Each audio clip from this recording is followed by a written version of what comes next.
ভোটের আগে নেতারা যা করে। ঘুম থেকে উঠে মানুষ নামাজ কালাম পড়ে আল্লাহর নাম নেয়।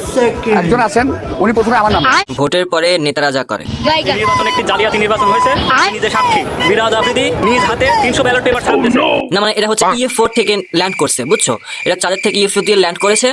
এটা সময় মতো আসে, সময় মতো যায়। এদের কি বলবো, খেতে কোনো কাজ নাই, জনগণকে ডিস্টার্ব করা হয়। বাড়ির মেইন দরজার সামনে পা রাখলে এই ভোট সেই ভোট, এইখানে ভোট দিন, ওই মার্কায় ভোট দিন, সেই মার্কায় ভোট দিন। ভাই রাত 2টা বাজে কনসা মাইক দিয়ে বলে যে ভোট দিবেন না, মানে কুছবি। এইশার নামাজ পড়ে এসে বাসায় বসলাম, তার ঠিক আধ ঘন্টা পরে মাইকে অ্যানাউন্স করছে যে ভোট দিবে। আমি বাবা ভেতর থেকে শুনছি ভাবে কোন মসজিদে আজান দিতেছে, মানে কারটা শুনবো, আজান শুনবো না ভোটাভুটি নিউজ শুনবো। পুরো রাজ্য জুড়ে তাদের উৎসব পালন করছে, আর এখানে সাধারণ জনগণ ভুগছে তাদের যন্ত্রণায়। এখন ভাই রিক্সা অবধি খালি পাওয়া যাচ্ছে না।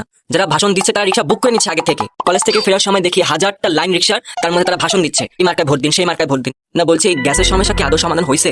আমার বাড়ি তো এখনো গ্যাসে আসা নেই, বলতে পারছি না। তোমরা একটু বলো তো ভাই, বারান্দা দিয়ে উকি মারবো, পাখি পুখি দেখবো কি? এখন মানুষের আনাগোনা দেখছি, এখান থেকে সেখানে যাচ্ছে, ওখান থেকে এখানে যাচ্ছে, এখানে এক গ্রুপ যাচ্ছে, এখানে এক গ্রুপ আসছে, রিক্সা নিয়ে মাইক নিয়ে ভোটের ভাষণ দিচ্ছে। এই যে 12 তারিখ না 13 তারিখ নির্বাচন হবে, সেটা নিয়ে কি হবে গো? সেদিন তো বের হয়ে যাবে রাস্তা থেকে।